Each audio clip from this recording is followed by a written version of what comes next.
Live from the world's capital markets, here are the latest financial headlines brought to you by News Factory. Hello and welcome to our daily financial outlook. Stay with us for more market headlines.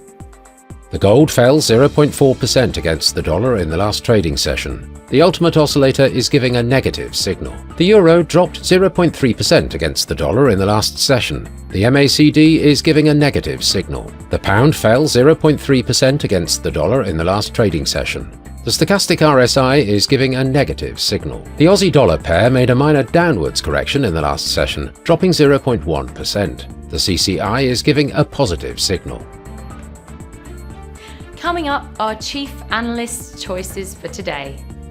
The S&P 500 and the Nasdaq Composite rose in holiday-thinned trading after a stopgap government funding bill averted a US government shutdown, aided by gains by many of the so-called Magnificent Seven tech stocks. Corporate Bitcoin investor MicroStrategy continued aggressive Bitcoin buying last week, in line with the founder's pledge to keep accumulating the asset at peak prices.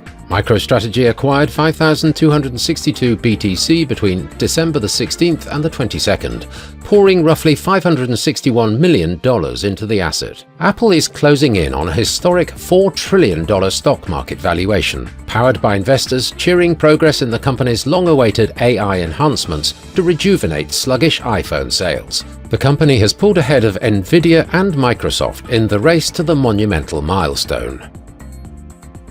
Those were today's major economic events, and now moving on to world financial headlines. Market watchers take note. The coming days will showcase an economic calendar filled with impactful data.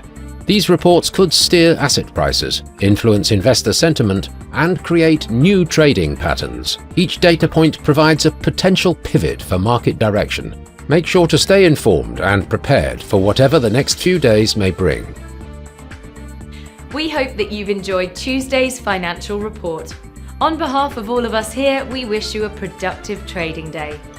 Be sure to join us tomorrow morning for the latest news and events from the financial markets.